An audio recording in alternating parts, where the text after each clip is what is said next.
Where did my guy go? You can't hear me? I can hear you. I don't know what's going on. Hopefully somebody's in the background's not pushing buttons. I'm having some computer problems here. Well, I don't know why. But... Well, we hear you. Your volume could be a little louder, but I think everyone will attentively listen. I'm going to have to tell you, I'm locked out. I can't do anything with my computer. Well, we can hear you and we can see you.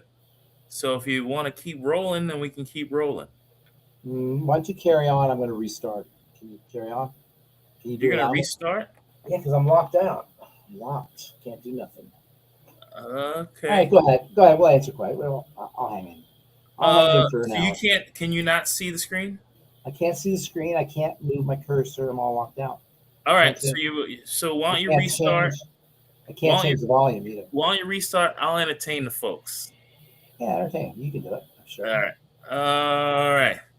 Get your restart going, and we will bring on the lovely Becca Dukes. And then, hey, Becca Dukes. You said you were going to be the one entertaining. Yeah, well, I am, but, you're the... Okay, so Pharmacist Ben, while you're restarting, are you there? Or... I think he looks like he's frozen. I think he's restarting, so I'm going to take Technology is just crazy. Technology is something else. Hey, Bruce, and I wonder if we have some folks on Rumble. Wyoming Andy, we got Bruce. So we got some folks on Rumble. Pharmacist Ben is getting his restart going. Well, while we have just a few of our folks on, I need to take a poll, and you'll see if anybody likes the 4 new versions of our song, and then we will have that version be the version that we use for the show. So, version 1.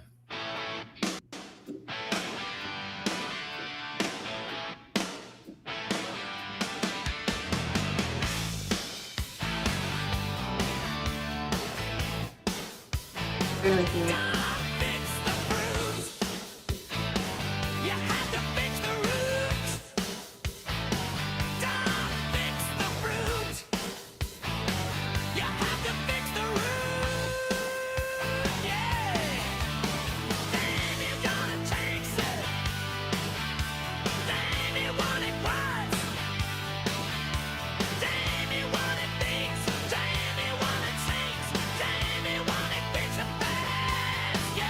All right, let's get the next one going.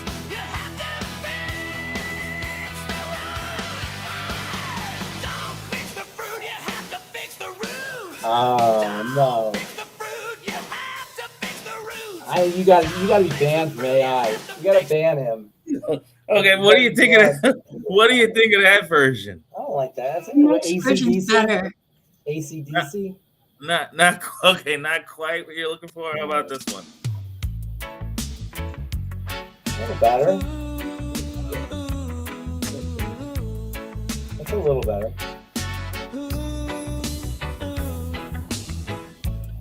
Don't fix the fruit. You have to fix the root.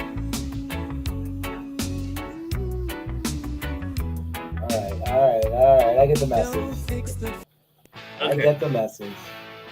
Okay.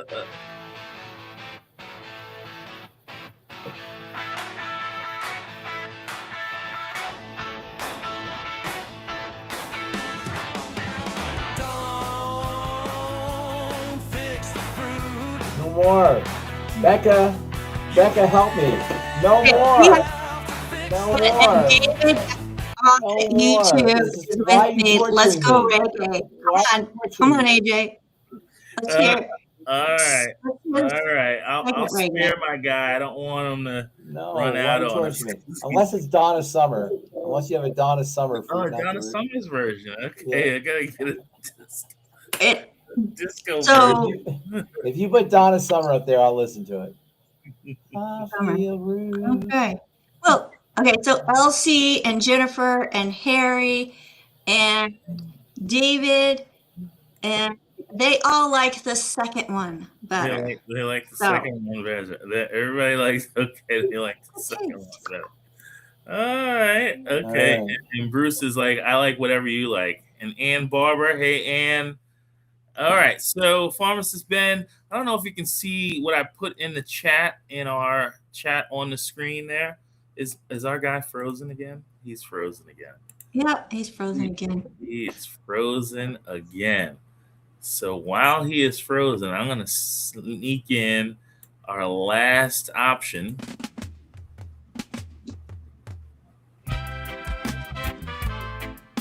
Are you back, Ben? I'm not sure what happened. It looks like you got kicked out again. It's Firefox. That's fine. Let's take some questions. All right. So the first, make sure, can you read the private chat that we have in there? I'm locked out. My Firefox is not behaving. Or are you still locked out? Can't do nothing. All right. So this. Don't use Firefox. Everybody out there, do not use Firefox. It's garbage. Okay. Annie liked the first one. Yeah. And I'm going to assume that Tori in the Bahamas may have liked one of the reggae versions.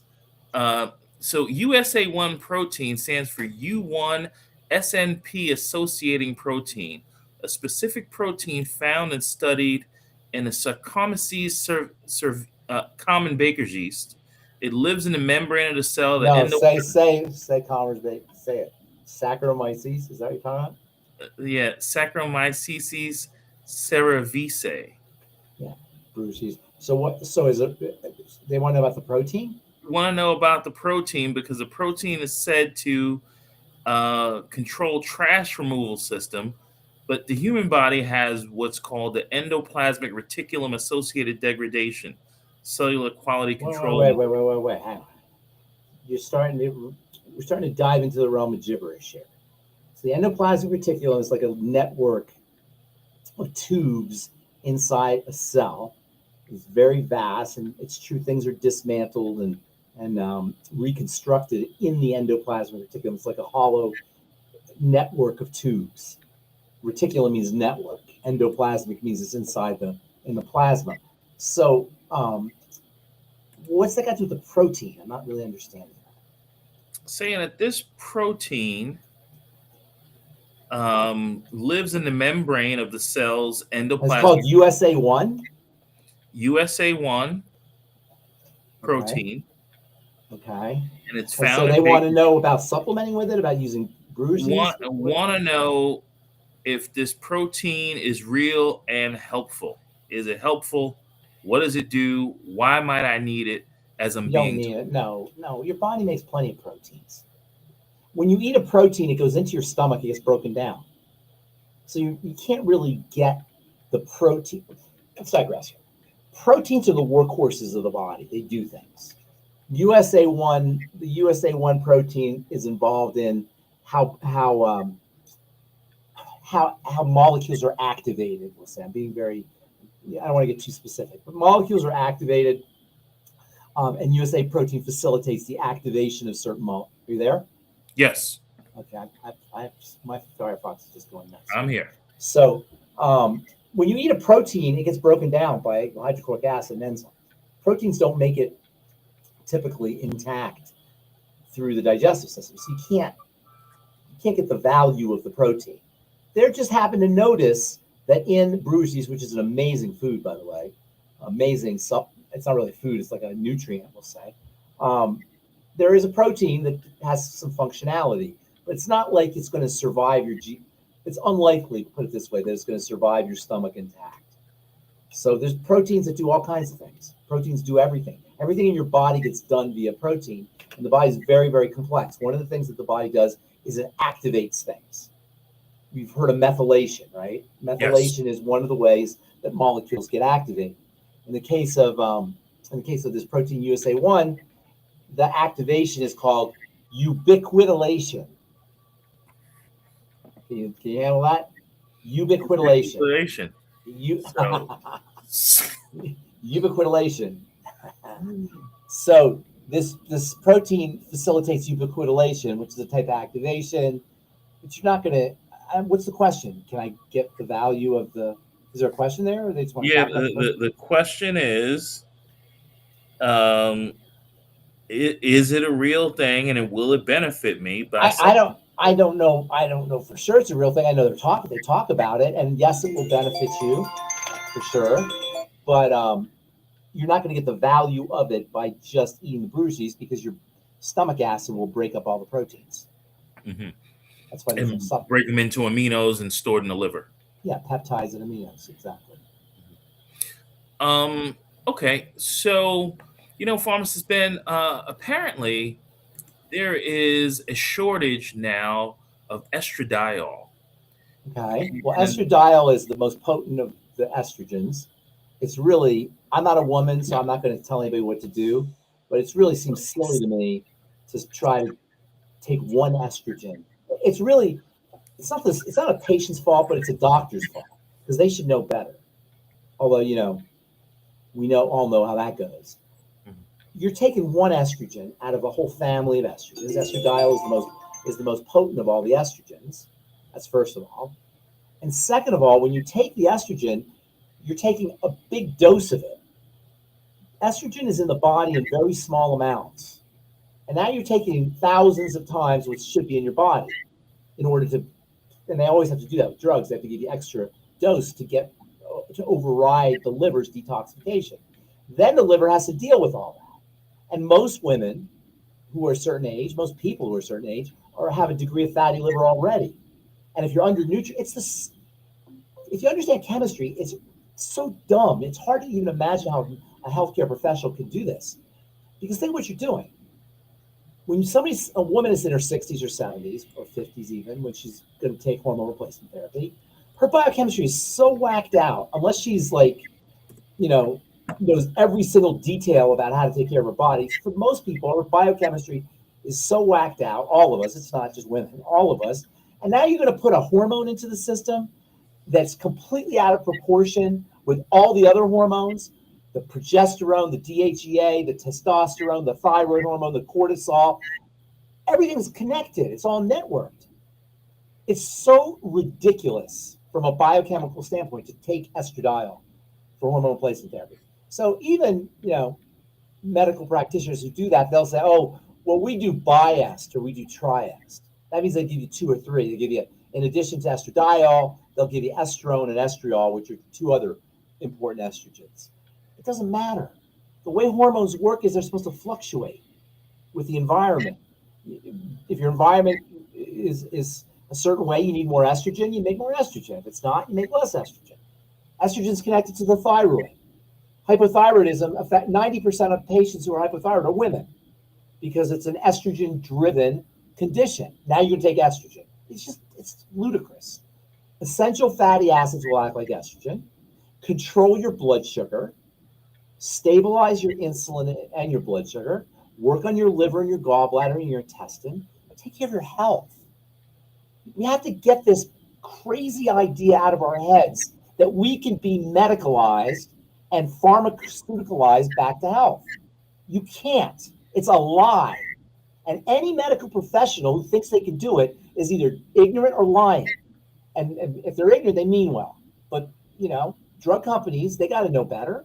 You can't be pharmacologicalized, pharmaceuticalized back to health unless you have, severe pain or you have an emergency of some kind. I can see that.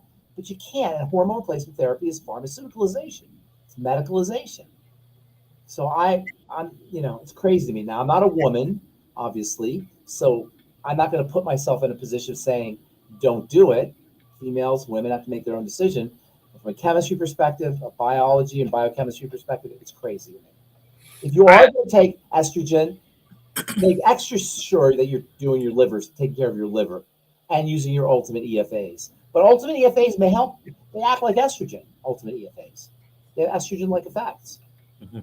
And progesterone, which is non-toxic and doesn't interfere as much with other hormones, will make your body make cells more sensitive to estrogen. So you may be able to use progesterone to get the same effects as your estradiol. Pharmacist Ben, speaking of women topics, Yes. Two questions. One, Longevity has this women's probiotic. Yes. And women's probiotic. Women's probiotic that came with the New Hope. Oh, you're talking about Hope. Came with the Hope bundle. It's a good probiotic. It's a good probiotic is apparently what I'm told very good. It's a good probiotic. Yes, I like the Nightly Essence better because you get the nattokinase with it, but it's still a good probiotic. Absolutely. Okay, what is the function of the digestive system when it comes to women's reproductive organs? What's going on there? So many things. That's a huge question. So first of all, you have, and we say the digestive system. I'm gonna skip the stomach, but there's a lot of things for the stomach too. But I'm gonna jump right into the intestine and the liver and the gallbladder. The intestine and the gallbladder, or bile, and the liver are the three major systems for clearing out estrogen. Estrogen is a powerful, powerful hormone. I know we've talked about this in the past. It's the most powerful of all the steroid hormones. The steroid hormones are your growth and repair and coping and living life hormones. They help you deal with all the ups and downs of life. The broken bones, the immune attack, the repair, the stressors. The steroid hormones help you deal with all that. But they're all networked and connected. The most powerful of all the steroid hormones is estrogen. It's on the bottom of the hormone synthesis flow chart. You know what I'm talking about? There's a hormone synthesis. And I wish you had that chart up because I love seeing that diagram. Yeah, let me see. You want? I can pull it up here. My computer is kind of weird here. So actually, I can't share my screen. You can share your screen. So Google steroid hormone synthesis flow chart, and then post it, or put it up on the screen.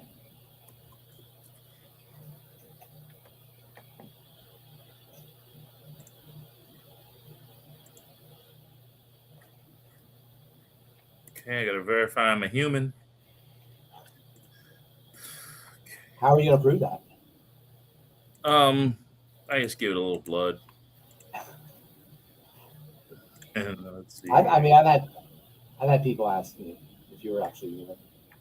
You know, and I appreciate the fact that you vouch for me. So now let's wait a minute. Don't jump to conclusions here. No, you didn't vouch for me. All right. Just kidding. Okay, so here, this is good. Okay, so you can see it starts with cholesterol, right? Mm-hmm. And then it goes to pregnenolone. And then all the way, if you go all the way to the end, what's the last hormone there? I see estradiol. Correct. It's the last. See how it goes from cholesterol, pregnenolone, progesterone, all the way to the end is estradiol. And the only thing estradiol can do is go to estrone, back to estrone. See how it goes back and forth? Mm-hmm. These two hormones are the most toxic of all the steroid hormones. Up at the top, if you go to cholesterol, pregnenolone, progesterone, those are the most gentle. You take these are over the counter. You don't even need a prescription for these. But if you go down to the bottom, testosterone, estrone, estradiol, those are super strong. You need a prescription for those because those are very powerful. And estradiol and estrone are the most powerful. So when you take estradiol and estrone as a prescription, you're taking the very end hormones there. You've stuck a bunch of hormones that have no way of being metabolized except they have to be eliminated and detoxified. If you take pregnenolone Look what pregnenolone can do. Pregnenolone can go to progesterone. It can go to 17-hydroxypregnenolone. There's a lot of options here. Estradiol, they can't do anything. It can't get converted. It has to be eliminated and detoxified. And the amount that you're taking as a prescription is thousands of times the amount that the body needs.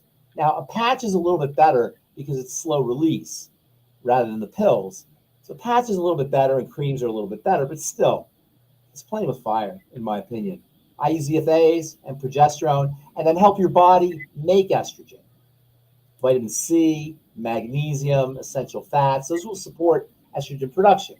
If you are going to do estradiol patches or oral or whatever, or birth control pill, which is even worse, then make absolutely sure you're supporting your liver health, your blood sugar health, your gallbladder health, and your intestinal health. To answer your question, those three organs are largely responsible for detoxifying estrogen. When they're not working right, you can have estrogen issues. Estrogen issues include growth issues, fibroids, cysts, endometriosis, also fibromyalgia. These are all estrogen issues. Reproductive issues, infertility. Also, if you're menopausal, which is a little tricky, excess estrogen can lead to, especially in combination with histamine, hot flashes, night sweats, all these kind of rev you up symptoms. And ironically, they'll give you estrogen to help you deal with your estrogenic symptoms. You're always making estrogen because it's made in body fat. So even when you're elderly woman, you're still making estrogen. And the more body fat you're carrying, the more estrogen you're making. And that's especially true for men. This is what the Santa Claus effect is. I call it the Santa Claus effect. Ever tell you about the Santa Claus effect? Santa Claus effect is when men they go from tough and rough to fat and jolly. Oh. And I call that the Santa Claus effect. And that's from body fat. Mm-hmm. Excess body fat will make you fat and jolly. Yes, that's somebody saying estrogen dominance. Estrogen dominance is a little bit different. And that is when your body is really, really, really responding to estrogen. People who are estrogen dominant will have all kinds of female health issues. They'll have menstrual issues, and they'll have things like endometriosis and fibroids and cysts and fibromyalgia, fatigue, hair loss, hypothyroidism, obesity, weight gain. All of those are part and parcel of estrogen dominance. And today, remember, estrogen is not a one thing. It's a family of molecules. And there's a lot of synthetic molecules that act like estrogen. Plastic acts like estrogen. Sunscreens act like estrogen. Preservatives in skincare products act like estrogen. Act like meaning they attach in the same place that estrogen would attach. Yes. Shower curtains, new car smell, fragrances. All of these can have estrogenic effects. And many of us are swimming in an ocean of estrogen. And then on top of that, we're taking hormone replacement therapy. And there's estrogen in the water too, because we urinate out the estrogen. It's a serious problem. Pharmacist Ben, so you always talk about using Dr. Ariaz's liver cleanse, and that's love Dr. Ariaz's liver cleanse. I'm a big fan. Okay, so I just want to start with let's just take a look at it. We have this Liver Pure, which is, in some ways, I guess this is what we're referring to as the liver cleanse. Okay, so this Liver Pure, we see the components here are the cleanse, and it's a cleanse. It's got liver prep, liver clean, lemon. Make it real big so we can see the nutrition facts. Is that as big as you can make it? Okay, let's get the nutrition facts on the screen there. Yeah, there you go. Let's see here. So can you see that? That's the liver clean. I want to see the ingredients now, not the supplement facts, but the ingredients. Okay, so on the ingredients, we got E. No, pull it down. Yeah, there you go. And pull it. Can you pull it to the center? Because I got a big thing in my screen here that I can't get rid of.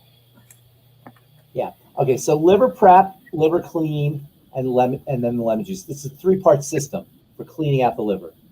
The liver prep is surfactants, yucca root, liver nutrients, dandelion and artichoke, and milkseed thistle, and then magnesium and vitamin C. All of that is going to clean out the liver, and there's instructions for doing it. It's all on there.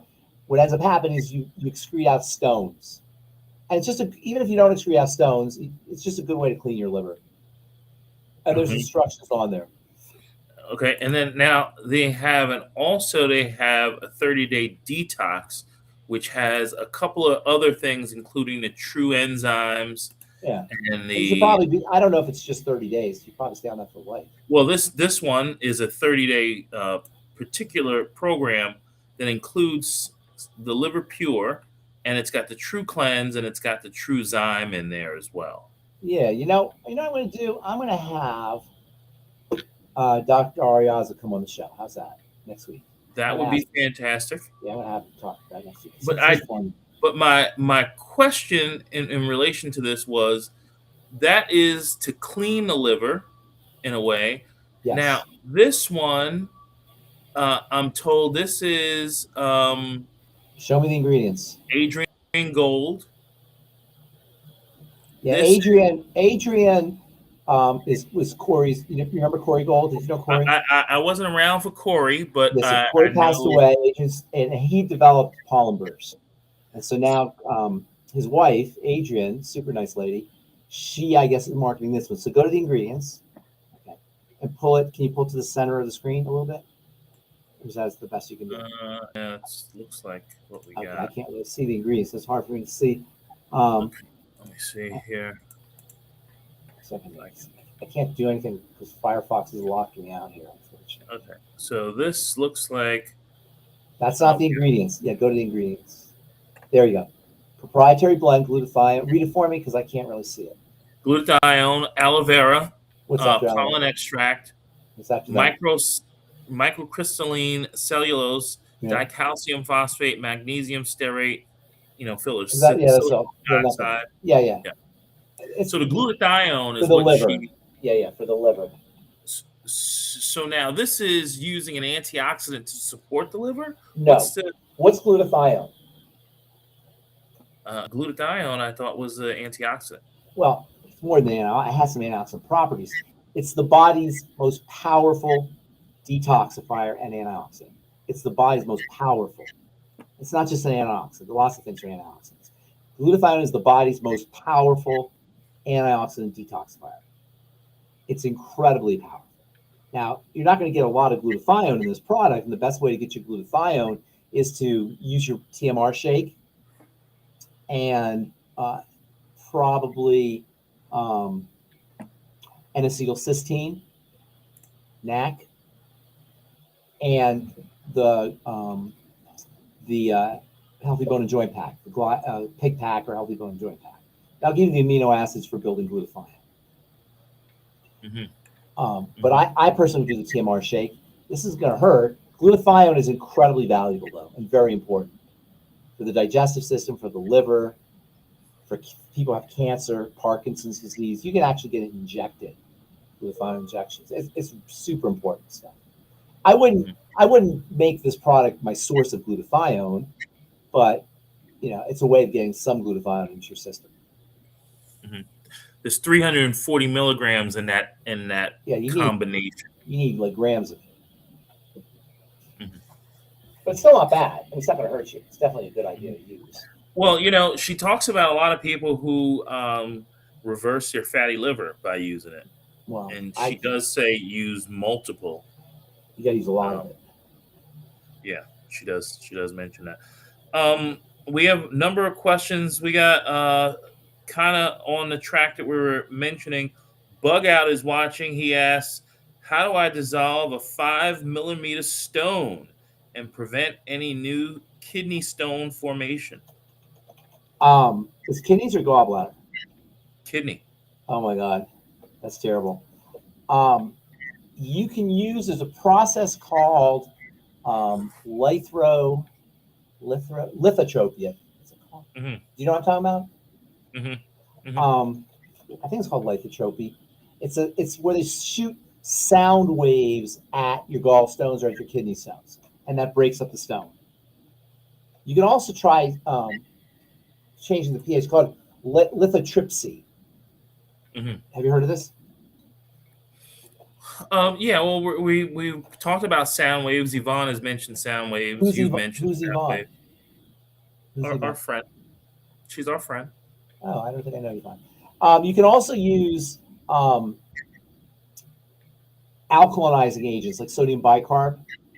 Mm-hmm. Sodium bicarb will raise the urinary pH, and that will help break up stones. Stones form in stones, uric acid stones anyway.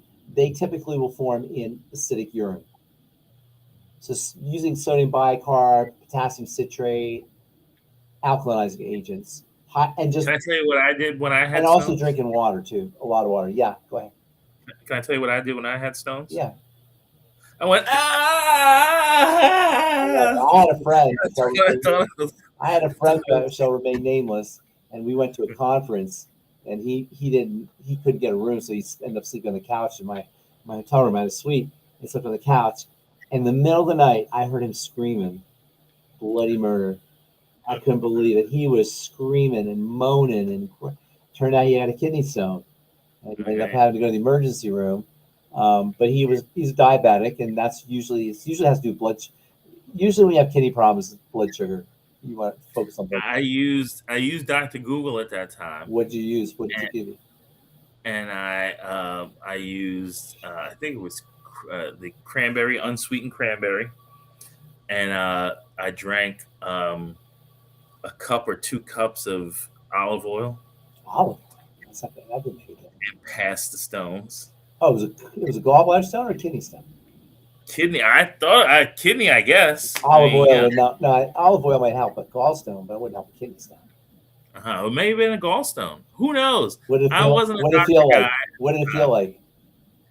Well, I'll tell you the story. Yeah. I gave my girlfriend at the time my my wallet that had my Bitcoin passwords. I was like, if I don't make it, Are you serious? yeah, I thought I was finished. Wow. It was Wow. That's it was amazing. pretty painful. That's amazing. So all right. So bug out. I'll forward this email to Ben, and maybe we can get a little further talk about that. Becca put in a couple questions here. I'm gonna do the first one, and I'll do the 2 Bruce ones together. Yeah. Andy is asking how to use fulvic and humic liquids. How to use it? Yeah. Drink it. How do you? I don't know. I'm not sure what you mean. Drink it. Mm-hmm. Humic is the entire dirt complex that has water soluble and fat soluble particles in it, called humics. If you filter out the fat soluble stuff that doesn't dissolve in water, what's left is the fulvics. So fulvics are completely water soluble. They're amazing, and that's basically what plant-derived minerals are, by the way. So if you're drinking Beyond Tangerine, you're getting plenty of fulvics, and they're amazing. I use them in skincare. They're just phenomenal. So I'm not sure if you mean how do you use them. You drink them. Fulvics, anyway. I don't know. Say that again. Humics are what now? Humics or humates are the entire dirt complex, water soluble and fat soluble.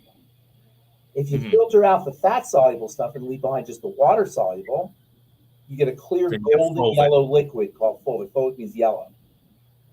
You get a clear golden yellow liquid. Gotcha. Because our mine in Utah is humic shale. Yeah, that's humic shale. Now, humic has everything in it, but I'm pretty sure they filter out the fat soluble stuff. Otherwise, clearly because the plant-derived minerals are fulvic. Yes, plant-derived minerals with the fulvic compound. That's correct. Interesting. Learning more and more. Andy's saying, I thought fulvic is smaller molecules that get into the cells. Well, it gives smaller molecules, and they do get into cells, but that's not the main difference. The main difference is water solubility and fat solubility. But yes, it's true. Fulvics are small. They're ions. The minerals, anyway, are small. Okay. Creatine. Bruce Creatine's wants to know. Yeah. He wants to know: should I add creatine to the Mighty 90, or does longevity No. suggest using something else for creatine? Use creatine for creatine. I mean, I don't know what you mean. You can Like, do we have a product that has Yeah. creatine that we would creatine's suggest? generic. Creatine is a generic molecule. You know what did I ever tell you the story about creatine, how it became popular? Did I ever tell you that story? How did it become popular? Yeah, did I tell you that? Remind me. So in the 90s, the late 1990s, there was a guy here in Colorado who was a weightlifter and a bodybuilder, and he was known for doing certain things to build muscle. He's a juicer. He was a juicer. I don't know for a fact, but he was pretty juicy. Looked like a juicer. He looked like a juicer, and that was his reputation. Anyway, so he was, back then, there was a culture, a culture, a bodybuilding culture, weightlifting culture of folks, and I was part of it, who liked to lift weights and just wanted to be big and wanted to be strong, right? And I was also, I was an athlete. That was my thing, and that was a bunch of us, and we would go to gyms, not like 24-hour fitness gyms, but like hardcore weightlifter gyms. And at the hardcore weightlifter gyms, we would all be obsessed with the magazines, Iron Man and Power Man and Muscle and Fitness, and we would all like be, learning the latest exercises and the latest diet tools, and supplements were really big. Well, somewhere around the late 1990s, there started to be the buzz about this one supplement called creatine. And this guy who was working out, he's kind of well known. He started a company to sell creatine. And this company, I did tell you the story. And then he got involved with the Broncos, and he started giving them to the Broncos. And the Broncos started using creatine. This was in the late 1990s. Nobody knew about creatine. I was selling it to gyms in my pharmacy. I would buy it from China, and I would put it in plastic bags, and I'd drive around the gyms in Colorado, and I would just sell pound bags of creatine. And it cost pharmacists are like legal pushers. Yeah. So, but I was using it myself. So I like the stuff. So anyway, he gave it to the Broncos, and that's when the Broncos won their first Super Bowl, whether by coincidence or not. And I don't know if you remember, but they were big. The Broncos were big. They were ripped. Romanowski and Shannon Sharp, and they were really into working out. They were part of this culture that this guy who started the company was part of. And they won 2 Super Bowls in a row. The first Super Bowl, they won, I believe, because they were on creatine. They were big, they were strong. And then, much stronger than ordinary football players. Now we're used to it. But back then, it wasn't as big a thing. Then the second Super Bowl they won, Shannon Sharp wore a hat that said EAS on it. And then that was the name of this guy's company, was EAS, and he blew up. And he ended up selling it for like hundreds of millions of dollars. This is the early 1990s. And then creatine kind of faded out a little bit. There were still, everybody used it. But today we know creatine is important for your skin. It's important for anti-aging. It's important for your brain, for folks who are worried about dementia or Alzheimer's disease or Parkinson's disease for that matter. It's important for everything. It's a powerful, not just for lifting weights, but if you are working out, you definitely want to use creatine to make you stronger. But it's just important for life. You don't have to be an athlete to benefit from it. And I would be taking 5 milligrams. I personally take 5 grams 4 or 5 days a week. 5 grams, that's a teaspoon. And you want to take it with a little sugar, a little fruit juice or something with a little sugar so you get insulin. When your insulin goes up, you get better creatine absorption into cells. So do it with a little bit of apple juice or something like that. Is that an interesting story about interesting? We're just going to go back real quick. Yeah. Does humic chelate? Yes, absolutely it does. A very, very powerful chelating agent. Humic and fulvic really does the chelating, but yes. Somebody's writing a note here.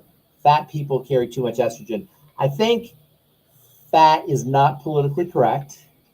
We will say people who have body fat. Let's not call them fat people. Who is this? A plethora of me. Okay, a plethora of me. Yes, a plethora.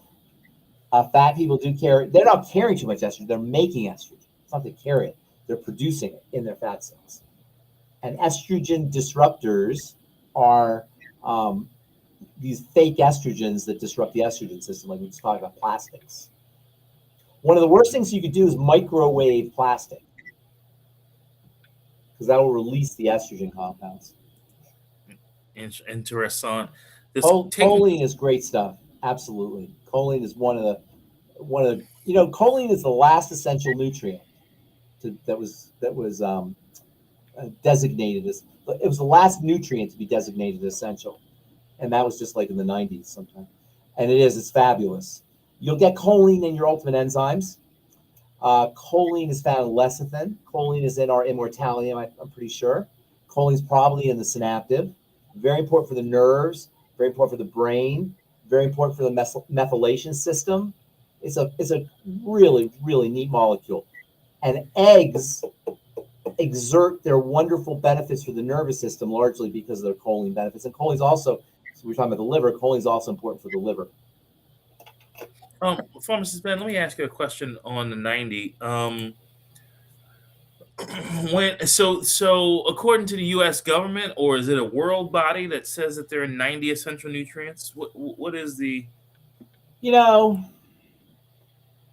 Whether it's 90 or 89, nobody really knows. We know that they're vitamins. There's like 16 vitamins. We know those are essential. We know vitamin C or 16 B vitamins, I should say. We know those I think it's 16. I don't even know. I don't know how many there are. The B vitamins are essential. According to us, it's 60 minerals, 16 vitamins, 12 amino acids, and 2 or 3 essential fatty acids. There's things that are conditionally essential that you can make, but you can't make enough of them. So whether they're said to be essential or not, it's hard to say. I don't think cholesterol's on that list. Cholesterol is not an essential nutrient. You make cholesterol. You make cholesterol. Yeah. The definition of essential nutrients, you can't make it. So if you don't get it in your diet or your supplements, you're going to be deficient.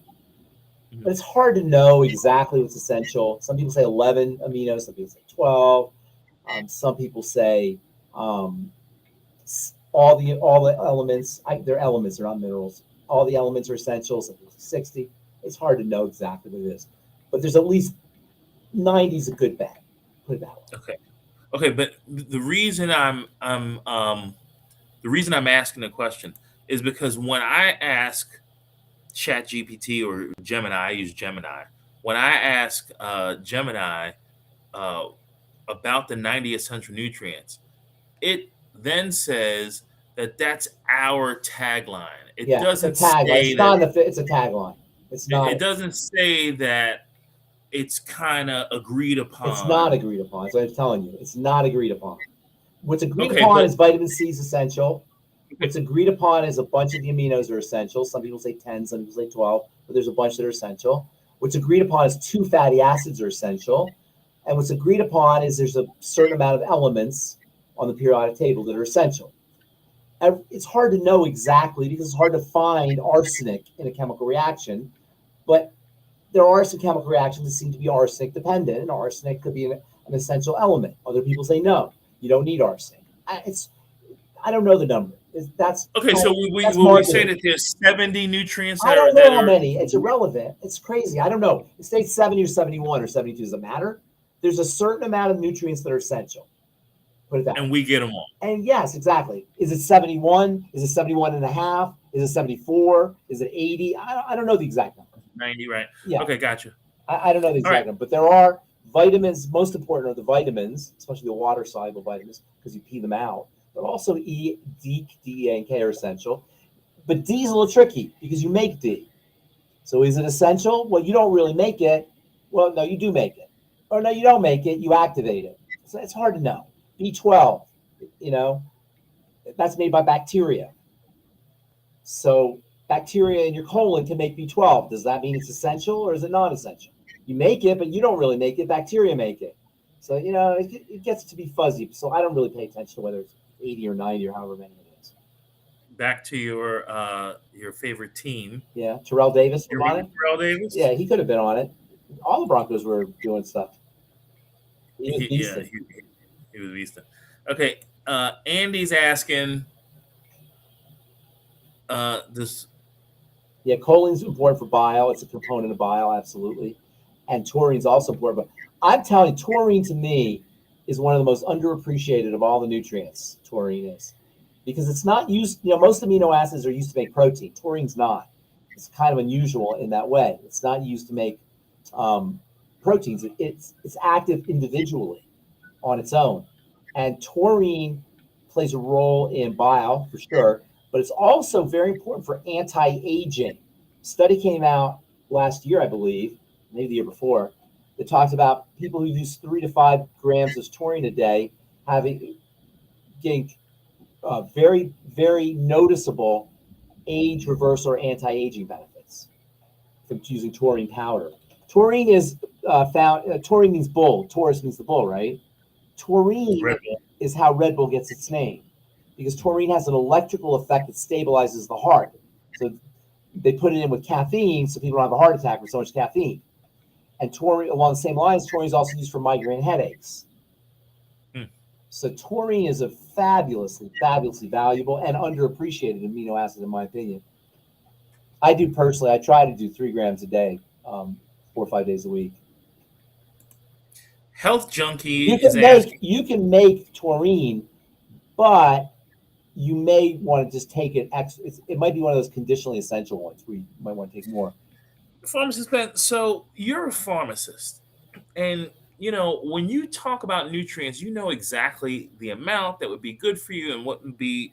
But when you're talking to us lay people, we're micrograms, milligrams, how many a day? What am I going to take with it? Do I need a cofactor? That's why longevity is so important.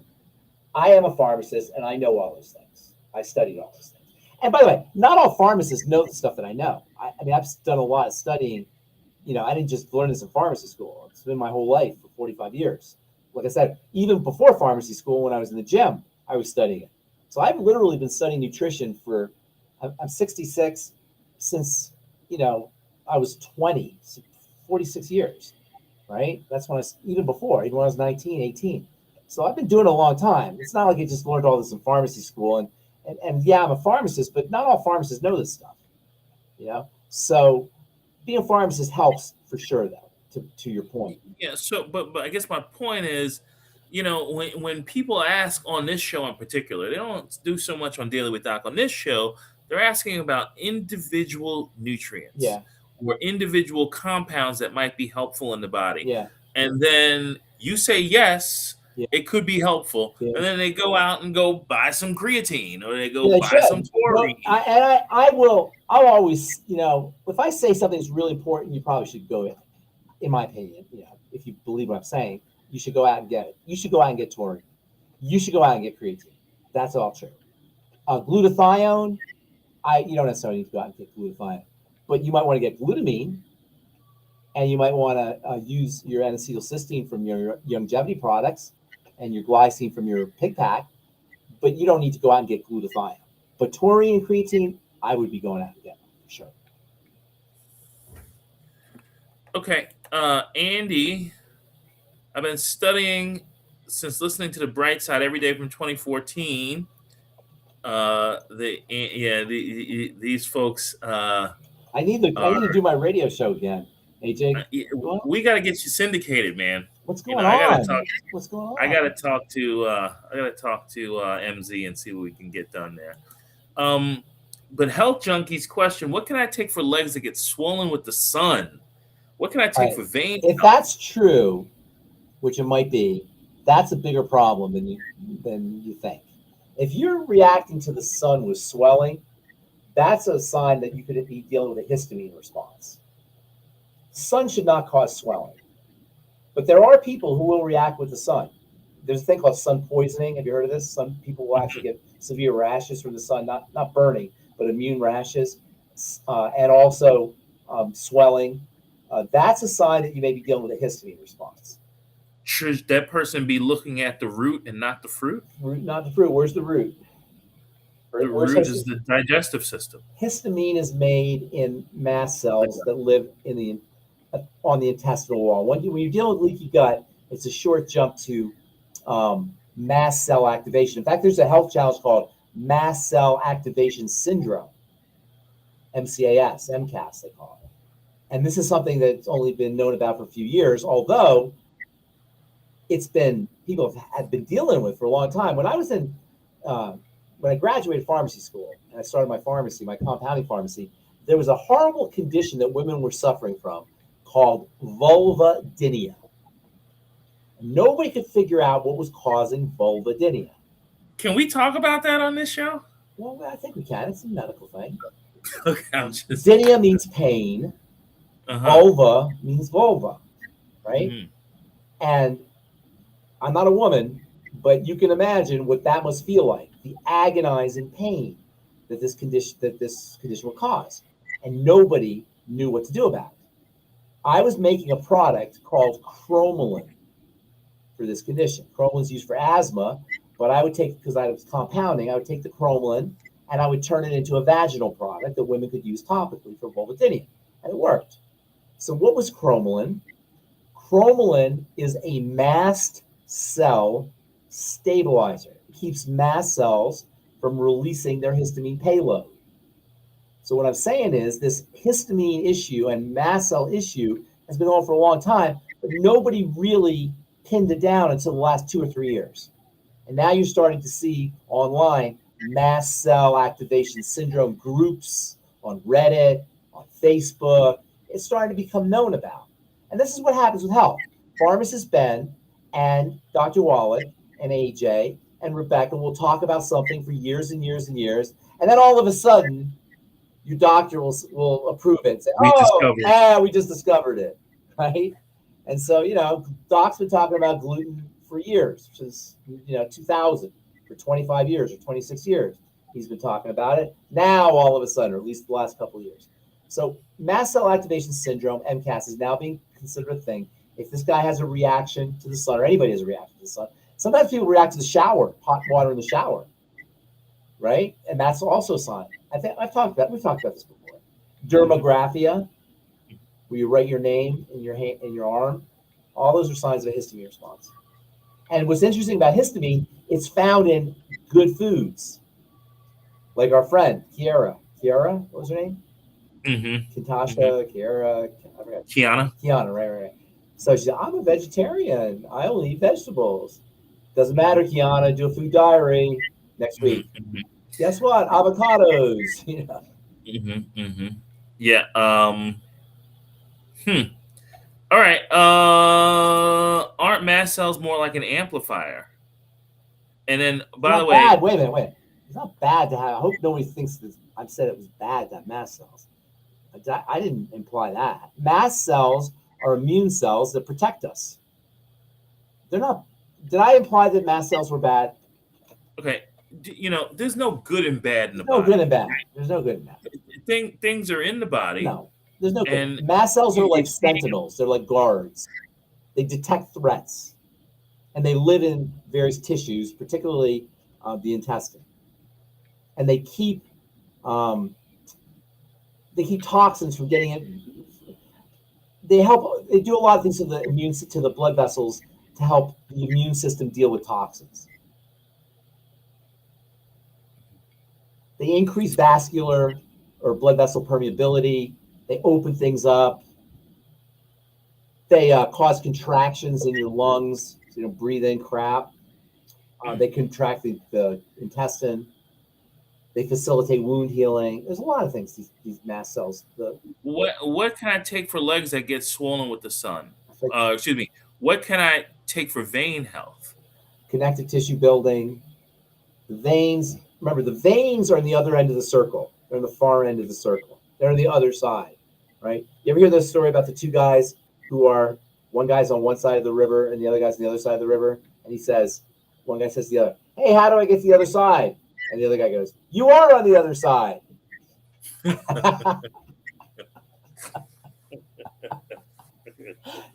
I just thought of that. Did you really? I just thought that. No, I didn't make it up. I just thought it. I didn't make it up. It's all a joke. But because it's on the other side, the vascular system. So there's no real pumping action. Even though, as you know, AJ, because you're one of the smartest guys in longevity, FYI, it's not really the pumping action of the heart, is it? Right? It's electromagnetics. Yeah, the vortex. Isn't that cool? So anyway, but that's another story. So the veins are on the other side. So they depend on muscular contractions in order for them to propel the blood upwards. If you're sedentary, or if the connective tissue is starting to break down, the veins are made of connective tissue, everything sinks, and that's where you get lymphedema and edema in the bottom of your legs. Not necessarily lymphedema, but any kind of edema. Edema means swelling. So how do you address that? Exercise, movement, fluidizing the blood, make sure the blood has fluidity. When the blood's sticky, it doesn't circulate as effectively, and building connective tissue. Fluidizing the blood with your glucogel caps, your FucoidZ, ultimate EFAs, vitamin E, plant-derived minerals. There's so many different, water, oxygen. These are all ways to fluidize the blood, patch up a leaky gut, take your connective tissue building, healthy bone and joint pack supplements. Keely's mentioning if making a recommendation of individual additives, so we're talking about choline or individual nutrients, you mean? Into individual nutrients. Yeah. What is the impact based on cofactoring? What's the impact on cofactoring based on percentages? So she's saying, with Keely's a Dr. Wallach purist. What she's saying is, don't mess with Dr. Wallach's products. He's already got everything balanced with cofactors and everything like that. So now, it's an insurance. No, I know what you're saying. In other words, you may not have enough cofactors to balance out the extra nutrients. What do we do? There's no way to know because everything needs different cofactors. But you would know. Not necessarily. There's too much complexity there. I would know some of it, but I wouldn't know all of it. But it's an insurance. So any excess you urinate out? It's an insurance policy. Yes, the excess you'll urinate out. Worst case scenario, you're not going to get the benefit of it.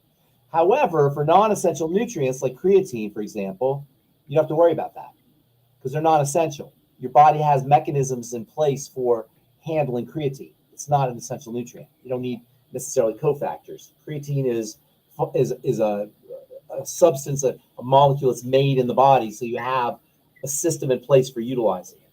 So I wouldn't worry about that. There are some nutrients that you want, and in fact, that's another thing. There's a distinction between macro and micronutrition. Okay? Micronutrition is vitamins, minerals, amino acids, fatty acids. You need very small amounts. Micronutrients occur in nature as a complex. And when you supplement, you're really only approximating what nature wants us to do. And supplementing sucks. We should not have to supplement. Okay? Because in nature, you have everything balanced. The vitamin C has just the right amount of iron, has just the right amount of copper, has just the right amount of magnesium, has just the right amount of fiber, has just the right amount of glucose. It's all balanced. That's nature. That's how we should be eating. But we don't eat that way. We don't live that way.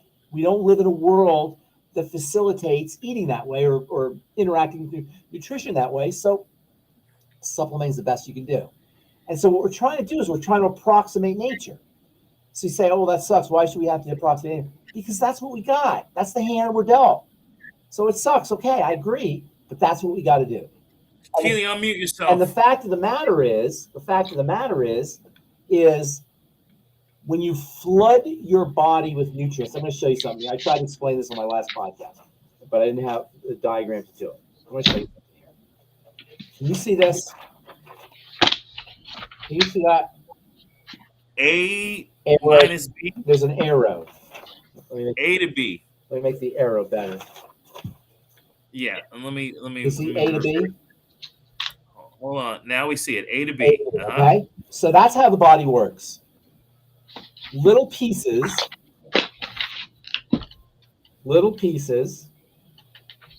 get turned into one big piece. And this is how the body builds itself.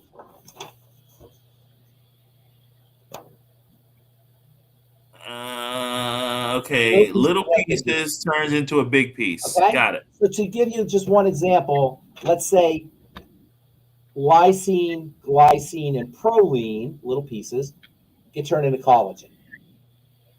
Okay? Just to give you one example. So little pieces get turned into, this is how the body builds itself. The little pieces get turned into big pieces. However, there's a little catch here. And that is What do you notice different here? Big pieces go They go back both- to little pieces. Yes. So not only does it go one way, but it goes the other way. If you're strong and vital and healthy, which way do you think most of it's going? From little pieces to big pieces. It's going It's going. It's Anabolic. building. Yes, anabolic. You can say that. That's anabolism. The other way is catabolism. So one of the tricks to nutritional supplementation is if you, hang on a second. Hey, Chenault, I'm on a call with AJ and all of my young Tell Tommy I said hi.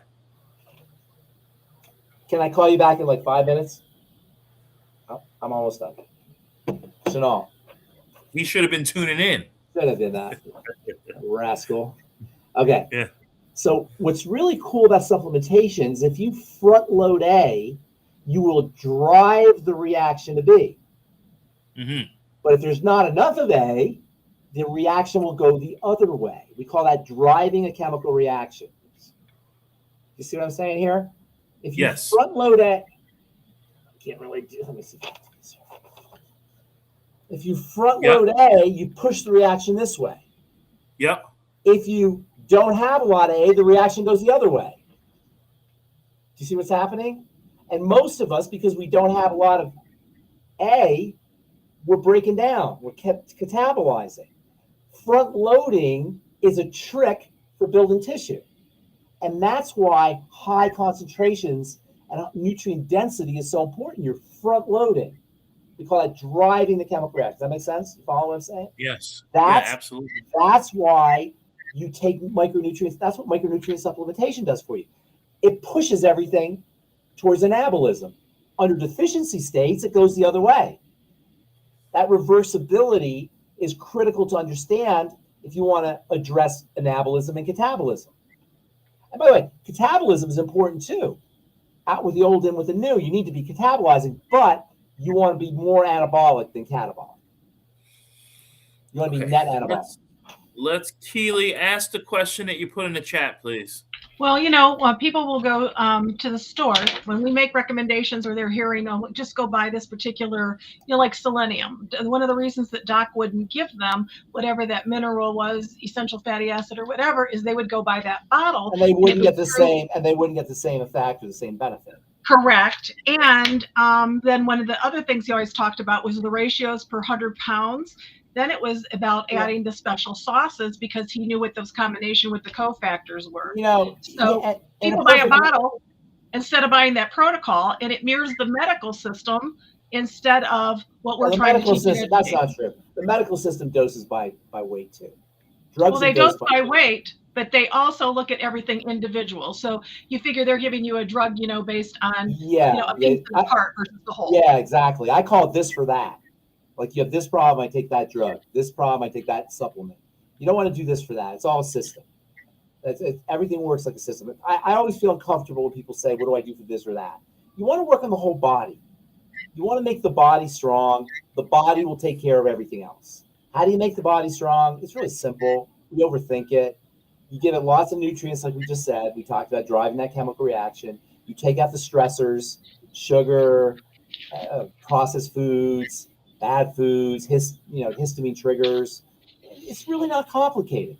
I don't know if you know this, AJ, but Goddess Jill and I are finishing a book. Did she tell you that? Yeah, that was mentioned, yeah. Yeah, so the subtitle of the book is Your Health, It's Easier Than You Think.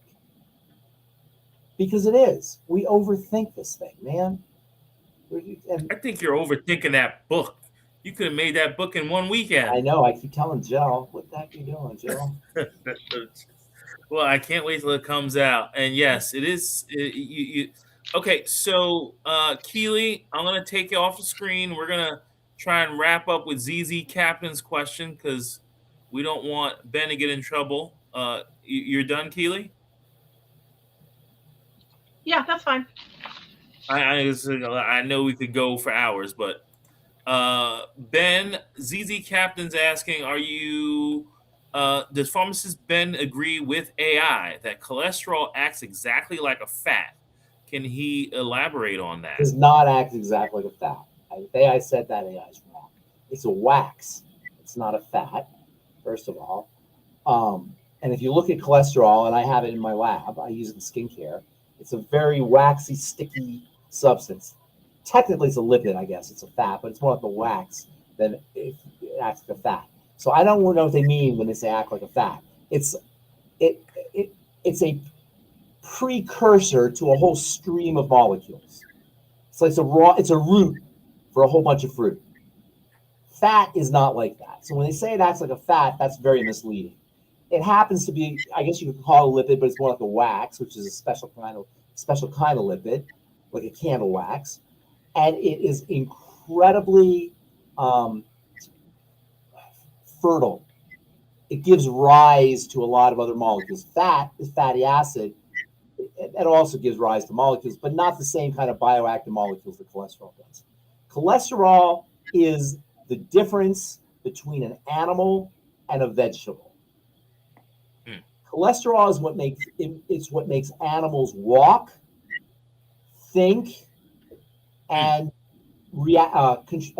respond to the environment, right, via the steroid hormones. So cholesterol gets turned into neural substance for walking and talking. It's why we walk and talk and plants don't.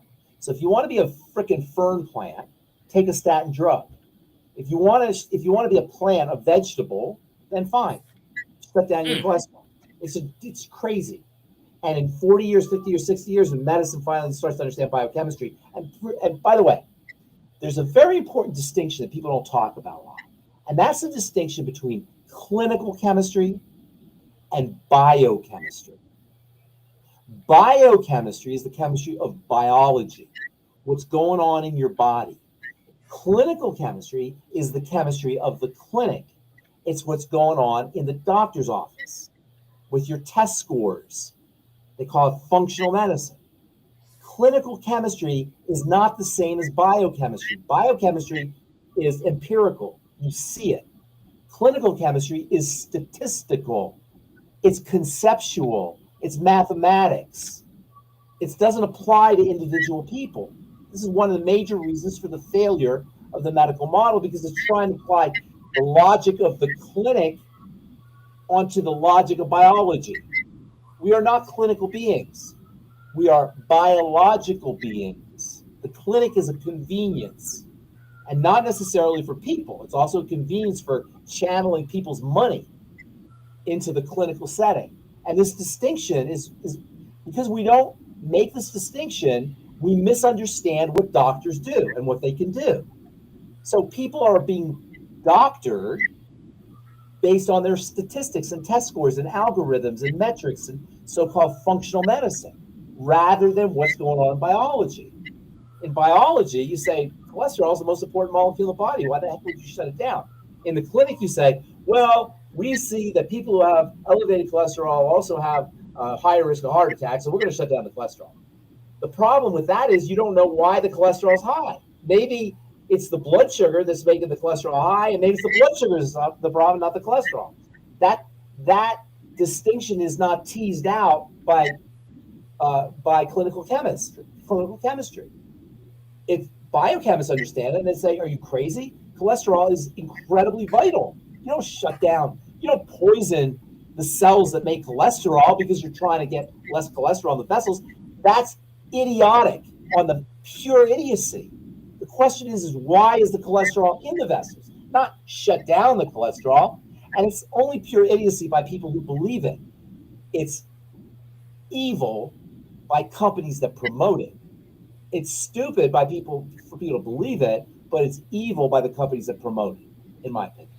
So if I could figure out a way to take my hemp plants and make them produce cholesterol, yeah, I could make a live talking hemp plants. Yes, talking hemp.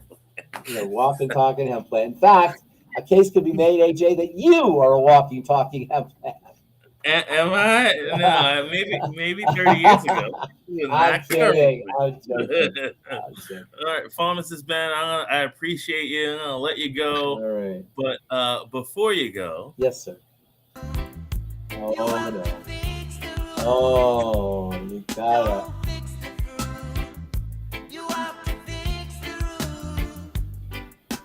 right. All right. Is that pass? I like. It's a little softer. I like reggae. Becca, does that one pass?